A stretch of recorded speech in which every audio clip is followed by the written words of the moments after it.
Guys, अस्सलाम वालेकुम, नमस्ते, सत श्री अकाल। कैसे हैं आप सब लोग? आई होप आप अच्छे हो और सेफ हो। आज मैं नई वीडियो के साथ आई हूँ। आज मैं जिस वीडियो पर रिएक्शन दूंगी उस वीडियो का टाइटल है Pakistani blog friends ban on Pakistan. तो ये खान सर की वीडियो है, तो चलिए स्टार्ट करते हैं वीडियो को। इससे पहले प्लीज़ चैनल को सब्सक्राइब कीजिए, लाइक कीजिए, शेयर कीजिए, ताकि आपको ऐसी मोर रिएक्शन वीडियो की अपडेट मिलती है। चलिए स्टार्ट करें वीडियो को। जय हिंद। देखिए, पाकिस्तान की जो विदेश नीति है किस तरह से चरमरा गई है और ये किस तरह से ब्लैक लिस्ट होने वाला है, इसको समझिए। 4-5 गलतियां इतनी बुरी बुरी किया है कि उतना तो मेरा कोई विद्यार्थी नहीं गलती करेगा जितना इसके विदेश मंत्रालय गलती कर रहा है। सबसे पहला देखिए, सार्क जो है ये 8 देशों का संगठन है। पूरा नाम होता है South Asian Association for Regional Cooperation. इसमें 8 देश आते हैं: मालदीव, श्रीलंका, भारत, पाकिस्तान, अफगानिस्तान, नेपाल, भूटान, बांग्लादेश। यही है सार्क जो देश देख रहे हैं यही पहले अखंड भारत था। इसी से टूट के इतने बने हैं लोग। तो सार्क देश है। सार्क देश में सबसे पावरफुल जो देश है वो है आपका भारत है। लेकिन सार्क देश आपस में मिलकर कई सारे व्यापार करते हैं, जिससे कि हम लोग आपस में छूट देते हैं कि हाँ, हम आपके सामान को लेंगे तो टैक्स कम लेंगे। पाकिस्तान की चरमराती अर्थव्यवस्था को देखते हुए वहाँ के विदेश मंत्री शाह महमूद कुरैशी ने सार्क देशों के मेजबानी करने की पेशकश की। भारत ने इसे ठुकरा दिया और कहा कि आतंकवाद के पनाहगार के यहाँ हम मेजबानी नहीं कर सकते। इससे इसको एक व्यापारिक लॉस हुआ है। ये बड़बोला है, कुछ भी बोल देता है, इसको कोई ठीक ठाक नहीं रहता है। अभी इसने क्या किया देखिए, ये लोग इतने बदतमीज टाइप के लोग होते हैं। आप इसकी देखिए, इनका संस्कार सीखिए। बताइए, ये सऊदी अरब के राजा से बात कर रहे हैं इस तरह से पैर सामने रख के। बताइए, ये संस्कार होता है यहाँ पर? क्या कीजिएगा, स्कूल कॉलेज कभी जाएंगे सब, नहीं तो क्या होगा। देखिए यहाँ पर ये कुर्ता पजामा पहना है, इसके सामने जूता रख दिया। ये राजा है और सऊदी अरब के कल्चर में जूता को बहुत बुरा माना जाता, बहुत बवाल हुआ था। इन लोग का ये कल्चर से मजबूर है। यहाँ देखिए, यहाँ आदमी बैठा है, इधर जूता करके बैठा हुआ है। और यही नहीं, ये महिला लोग का भी बहुत इज्जत करते हैं। देखिए, ये जूता है, यहाँ पे महिला बैठी है। बताइए, इस तरह का ये लोग के पास संस्कार होता है। ठीक हुआ कि कुर्ता पजामा पहना था, लुंगी पहना रहता तो ससुरा ये वैसे ही बैठता है यहाँ पर। इन लोग संस्कार विहीन हैं लोग। इन लोग से आप क्या उम्मीद कर सकते हैं? देखिए, इन लोग के ऊपर दुखती नस पर यूएनओ ने भी एक और नमक रगड़ दिया। यूएनओ की एक संस्था है counter terrorism committee. Counter terrorism committee का अध्यक्ष भारत को बनाया गया पूरे 2022 के लिए। 1 साल तक इस कमेटी का अध्यक्ष रहेगा। आप सोचिए, पाकिस्तान जो है पूरे दुनिया की जो सबसे ज़्यादा आतंकवाद का एक्सपोर्ट होता है वो पाकिस्तान से होता है। सामानों का तो चाइना से होता है, अब पाकिस्तान का होता है। अब पाकिस्तान को भारत की पूरी उद्देश्य रहेगी कि इसको FATA के ग्रे लिस्ट से उठा के ब्लैक लिस्ट में डाल। भारत इसमें कामयाब भी हो गया रहता, लेकिन तुर्की जो है, ये अर्दोगान, ये अपने को फरिश्ता समझता है। ये पकलोल कहीं का तुर्की की अर्थव्यवस्था को बर्बाद कर दी। ये पाकिस्तान को बचा लेता था। अब की बार यही ग्रे लिस्ट में चला गया। तो अब मेरे चाचा को कोई नहीं बचा पाएगा। बेचारा चाचा गया मेरा ये ब्लैक लिस्ट में। और FATA कितना खतरनाक चीज़ है, बस इतना समझिए कि 1 महीना हुआ है तुर्की को FATA में ग्रे लिस्ट में आने। इसकी जो मुद्रा है लीरा, इतना भयानक गिरा है कि यहाँ कोई भी चीज़ डबल रेट का हो गया। एप्पल कंपनी अपना प्रोडक्शन को यहाँ पे बंद कर दी है। तो अब ये ब्लैक लिस्ट में जाने वाला है। तो आप देखते होंगे हालिया 1-2 महीने में पाकिस्तान के विदेश मंत्री या कुछ लोग भारत की बड़ी तारीफ कर रहे होंगे। लोग करेंगे क्यों नहीं, पिटाएंगे तब नहीं। इनको कचल के ही रखने लायक है। इन गधों ने क्या गलती किया देखिए ध्यान से। ये भांगड़ा नाच रहा है यहाँ पर। इस्लामिक ऑर्गेनाइजेशन के देशों में जाके कहता है कि भारत ने 370 जो हटा दिया गलत हुआ है, वहाँ के लोगों पे अत्याचार हो गया, वापस से 370 आना चाहिए। बताइए, इस भांगड़ा नाच वाले को कोई बताएगा कि 370 कभी भी अब वापस नहीं आ सकता है। सबसे बेस्ट डिसीजन था अब तक का मोदी जी का, जितने डिसीजन थे उसमें 370 को हटाने का। अब इन उल्टे बेचारे के ऊपर सुनिए क्या हुआ है। ये कह रहा था 370 में कश्मीर से 370 हटाने के लिए। कश्मीर में उल्टा मुस्लिम देश चले आए हैं सब। इस्लामिक ऑर्गेनाइजेशन कंट्री जो है OIC, उसमें 2 ही देश पावरफुल रखते हैं, एक सऊदी अरब और एक होता है UAE। UAE की कंपनी है इमार ग्रुप। इमार ग्रुप UAE में सबसे बड़े बड़े बिल्डिंग प्रोजेक्ट बनाए हैं। बुर्ज खलीफा दुनिया की सबसे ऊंची वर्तमान में जो बिल्डिंग है, इसको इमार ग्रुप ने ही बनाया है। ये UAE की कंपनी है। इमार ग्रुप अब कश्मीर में एंट्री कर दी है। इमार ग्रुप के आने से कश्मीर में उन लोगों ने अनाउंस किया है कि श्रीनगर में 5 लाख स्क्वायर फीट का ये मॉल बनाएंगे। इतना बड़ा मॉल भारत में केवल 5 ठो है, जिसमें एक ठो अब जम्मू कश्मीर में हो जाएगा, श्रीनगर में। इतना जबरदस्त ये लोग मॉल बनाएंगे। इस मॉल के बनने से अगर बताइए कश्मीर के इशू लेके अगर ये अरब देशों में जाएगा कि कश्मीर में समस्या है, ये है वो है, तो भारत कह देगा ना कि चलिए मुस्लिम देश जो है ना, इस्लामिक और ऑर्गेनाइजेशन कंट्री जो है OIC के देश में, बताइए वहीं की कंपनी है ईमार ग्रुप, इन्हीं से पूछ लिए कोई प्रॉब्लम है। अभी कश्मीर में 6 लाख पर्यटक गए हैं सब 370 के हटने के बाद। हालांकि ये बहुत बड़ा आंकड़ा नहीं है, कश्मीर में ये करोड़ में जाने चाहिए पर्यटक। ये कश्मीर के लोगों का दुर्भाग्य है कि आतंकवादियों के वजह से उन बेचारों का बिजनेस बर्बाद होता है। आप देखिएगा कोटा में चले जाइए, वहाँ के लोग देखिए स्टूडेंट से उनकी आमदनी होती है।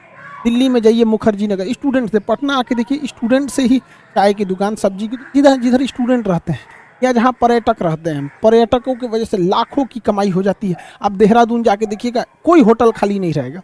लोग शिमला में देखिए, तो श्रीनगर में आतंकवाद की वजह से वहाँ के लोगों का इनकम कम हो रहा था।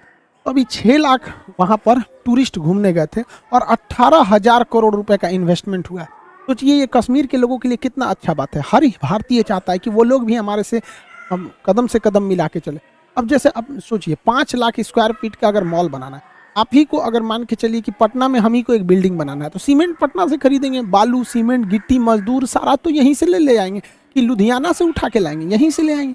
तो ये जब इतना बड़ा मॉल बनाएगी तो कश्मीर के लोगों को हजारों की संख्या में रोजगार भी मिलेगा। अब इसके लिए पाकिस्तान बेचारा परेशान हो गया। वो गया था OIC के देशों में कि भारत की बदनामी करने, उल्टे ये लोग देखिए UAE के राजा भारत सरकार मोदी जी को क्या पहना रहे हैं, और UAE ने अपने यहाँ एक मंदिर बनाने का भी क्या दे दिया, अनुमति दे दिया। सब लोगों को मिलजुल के रहना चाहिए, UAE का एक बहुत अच्छा डिसीजन है, सबको मिलजुल के रहना चाहिए। पाकिस्तान केवल भारत के लिए दुश्मन नहीं है, ये पूरे मानवता के लिए दुश्मन है। देखिए अफगानिस्तान में अभी फूड क्राइसिस चल रहा है, वहाँ दवाइयाँ नहीं है, वैक्सीन नहीं है, पानी की किल्लत है, खाने की किल्लत है। तो भारत सरकार ने फ्री में अफगानिस्तान के लोगों को 50,000 टन गेहूं ले जाने दिया था, लेकिन पाकिस्तान कह रहा है कि हम अपने यहाँ रास्ता नहीं देंगे। भारत ने कहा क्यों नहीं दोगे, दुनिया क्या कहेगी, तो कहा कि ठीक है, तो ट्रक पाकिस्तान का होना चाहिए। अब बताइए पाकिस्तान के ट्रक में हम अपना गेहूं पहले पाकिस्तान में उतारे और फिर पाकिस्तान का ट्रक भर के अफगानिस्तान ले जाएगा। बताइए मानवीय मदद में शर्त किस बात की। तो भारत सरकार ने कहा कि ऐसा कोई शर्त नहीं होगा। इसी में ईरान आगे आ गया। ईरान ने कहा कोई बात नहीं, अफगानिस्तान जाने का रास्ता अगर पाकिस्तान नहीं दे रहा है इंडिया को, तो इंडिया मेरे यहाँ चाबहार में आ जाए। चाबहार बंदरगाह ग्वादर से महज 72 किलोमीटर की दूरी पे, यहाँ चाइना बहुत डेरा डाला है। तो भारत यहाँ से 50,000 टन गेहूं पहुँचा दिया काबुल में। पाकिस्तान चुपचाप देखते रह गए, पाकिस्तान को बाईपास कर दिया गया। आखिर अफगानिस्तान हमारा ही तो हिस्सा था, ये हम लोग की कमी है कि हम लोग इसे संजो के नहीं रख पाए, बिखर गया, वरना हमारा ही था ये अफगानिस्तान। डूरंड लाइन भारत और अफगानिस्तान के बीच में की गई थी, पाकिस्तान के बीच में थोड़ी खींचे गए थे, अंग्रेजों ने उसे बांट दिया वहाँ पर। तो भारत वहाँ पर गेहूं को 50,000 टन की खेप पहुँचाया है।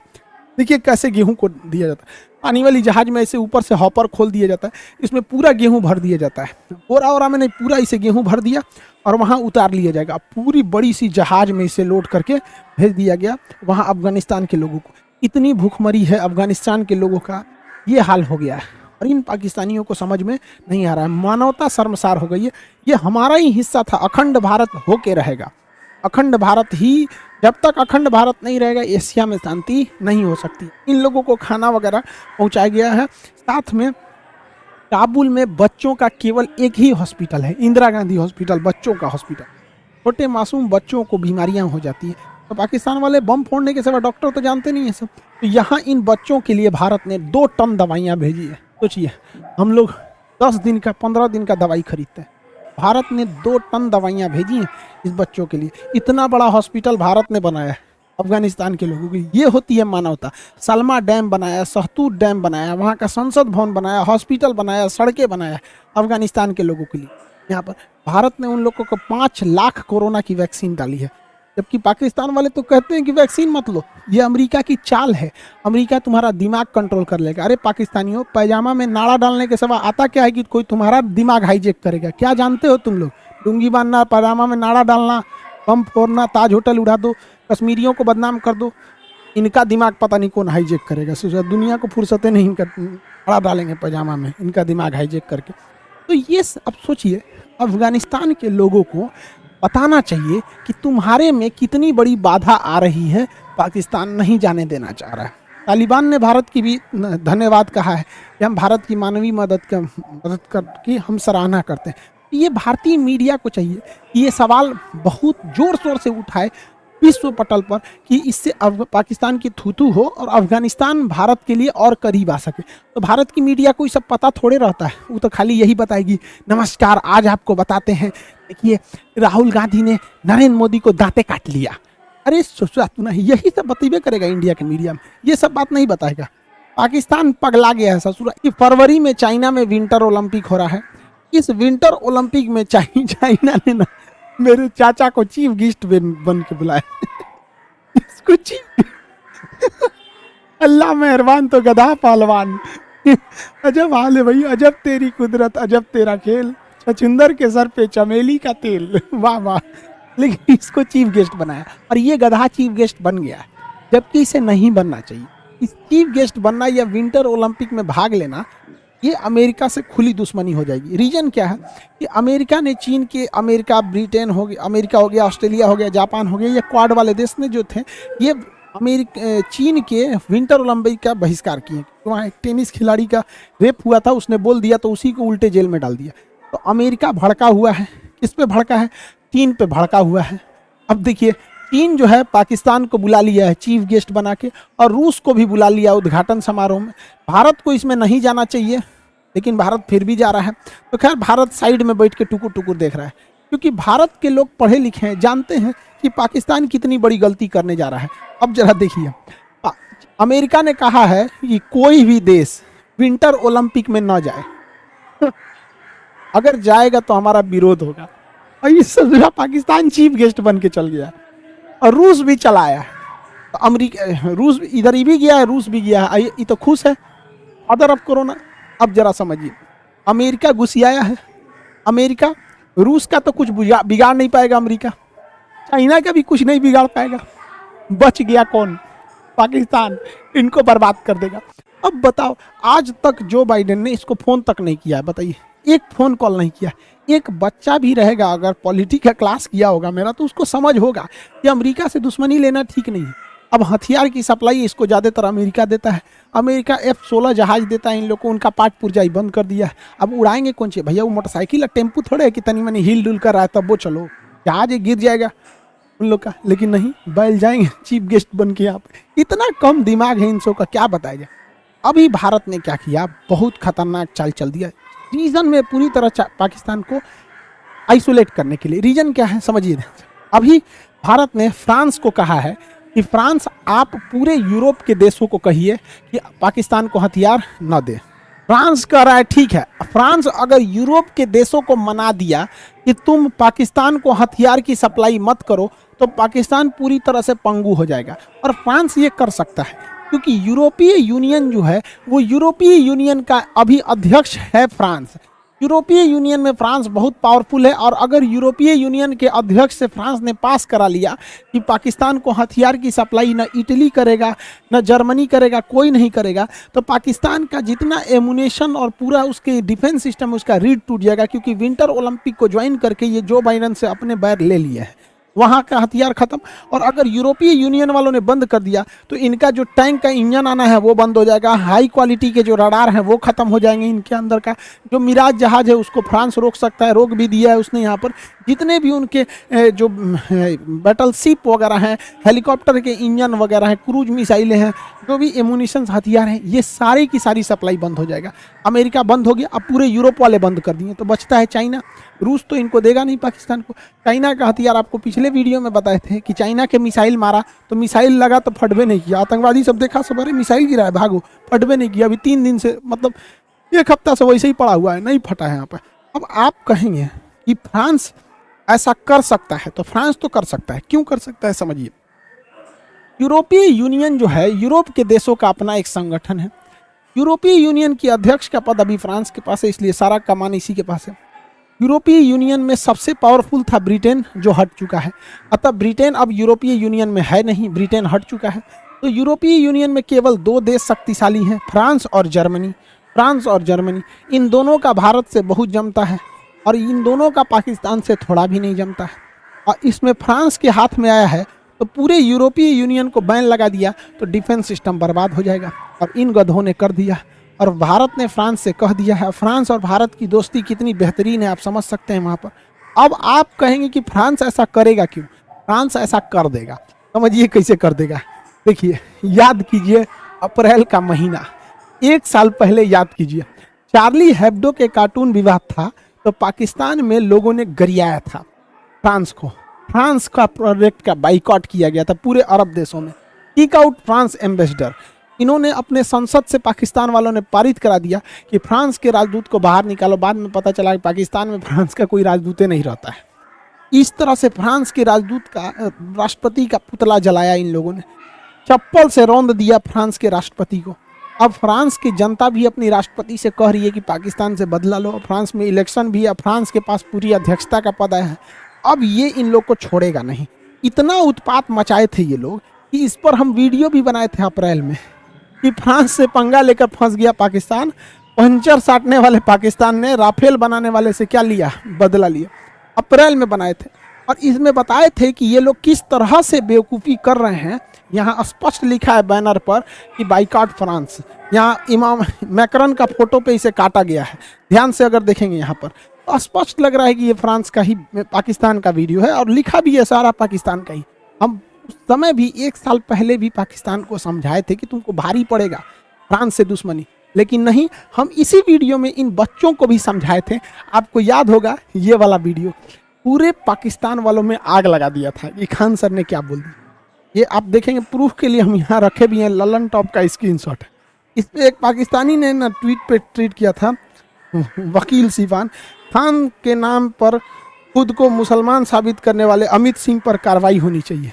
अरे भैया, हमारा पे कौन सी कार्रवाई करेगा? जज 4 जूता दे के भगाएगा। पूछेगा ना जज कि भैया ये पाकिस्तान का वीडियो है, स्पष्ट रूप से देख लो, यहाँ लिखा हुआ है कि फ्रांस के राजदूत को बाहर निकालना है।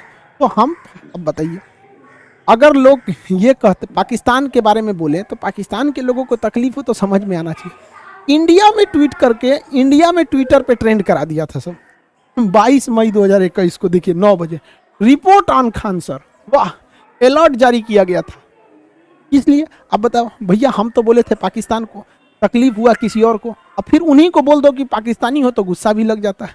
ये बहुत पुराना, हम 1 साल पहले भी हम समझाए थे इस बात को, वीडियो बना के भी, कि पाकिस्तान गलत कर रहा है। 1 साल पहले नहीं समझ में। अरे शिक्षक बहुत दूरदर्शी होता है। भारत में कहा जाता है शिक्षक कोई साधारण व्यक्ति नहीं, उसके गोद में निर्माण और विनाश दोनों पलता है। मेरे चाचा को क्या समझाए, इस साले को तो शादी करने से फुर्सत नहीं है। लेकिन कोई बात नहीं, हमारा जो काम था, हमारा बच्चों को पढ़ाना, हम पढ़ा दिए। लेकिन लोग हमको उल्टा सीधा बोले, कोई बात नहीं, भारत माँ का झंडा हमेशा बुलंद रहेगा, अखंड भारत होगा। जितने भारत के जो पाकिस्तानी कहते हैं सब ना भारत के टुकड़े होंगे, उन ससुरों से एक दिन भारत माँ के शेर का ना गोबर उठवाया जाएगा। तो ये सब क्या समझ आता है। अब एजुकेशन की बात करते हैं तो देखिए, चाइना ने एजुकेशन सिस्टम में 2 टीचर पॉलिसी लाया था। हम 2 टीचर पॉलिसी चाइना लाया था। अभी हम क्या किए, अपने एप्लीकेशन पे 3 टीचर पॉलिसी लाए चाइना को कम्पीट करने के लिए। वो एशिया का मरीज से राजा कैसे बना, हम लोग जैसे हम टॉपिक को पढ़ा दिए। अब हमारे बाद एक और टीचर है, उसको याद कराने के लिए, रिवीजन कराने के लिए। से 3rd टीचर एक और रहेंगे जो बच्चों से क्वेश्चन करने के लिए। 3 टीचर पॉलिसी लाए हैं और फी वही पहले जैसा है। तो हम लोग को कम्पीट करना है। एशिया का मरीज था चाइना, एजुकेशन में आगे बढ़ गया, और वही एजुकेशन नहीं रहेगा तो इन्हीं सब की तरह बैल हो जाएंगे। हम लोग भी बेवकूफ़ी करने लगेंगे यहाँ पर। तो हम लोग को ऐसा बेवकूफ़ नहीं बनना है। आई होप आप सब समझ गए होंगे। एप्लीकेशन वाले जितने क्लास है रनिंग है उसको ले लेंगे। अभी नए बैचेज भी बहुत ज़्यादा एप्लीकेशन पे है, वहाँ देखेंगे, मिल जाएगा। आई होप आपको ये टॉपिक समझ में आया होगा और समझ सकते हैं कि इंटरनेशनल रिलेशन कितना खतरनाक होता है। एक गलती पाकिस्तान ने किया थे, अभी बहुत भुगतना पड़ेगा फ्रांस के बाद। आई होप आप इसे समझेंगे। मिलेंगे नेक्स्ट क्लास में। जय हिंद। सो गाइस, ये थी हमारी आज की वीडियो। बहुत मज़ा आया वीडियो में। जो वो नॉलेज देते हैं वो नॉलेज कमाल की होती है। खान सर की वीडियो की मतलब हर कोई इंसान तारीफ़ करता है। और वो जो बोल रहे थे, जैसे हम कोई तकलीफ़ में होते हैं तो पहले हमारे पड़ोसी ही आते हैं, लेकिन हमारे पड़ोसी इतने शानदार हैं ना हमारे देश की, मतलब क्या ही कहना, जो उंगली करने से आते हैं और उन्हें भुगतना भी पड़ेगा ये सब। वैसे कितना बड़ा इम्पैक्ट होगा इंटरनेशनल रिलेशन पे। और जो ये बीच में 2 या 3 ठग लाइन दिए होते हैं, मज़ा ही आ जाता है। मतलब पूरी दुनिया को इससे वीडियो को देखने के बाद नॉलेज मिलती है। जो बताते हैं और वो समझाते हैं, वो बहुत ही अच्छे से बताते हैं, बहुत ही अच्छे तरीके से एक्सप्लेन करते हैं। सो गाइज आप लोगों को इसकी ओरिजिनल वीडियो की लिंक डिस्क्रिप्शन में मिल जाएगी, आप लोग वहाँ से देख सकते हैं। सो गाइज आप लोग को वीडियो कैसी लगी प्लीज़ कमेंट सेक्शन में बताएं ज़रूर, एंड वीडियो को लाइक कीजिए, शेयर कीजिए, सब्सक्राइब कीजिए। मिलते हैं ऐसे नई वीडियो के साथ, जब तक के लिए खुदा हाफिज़।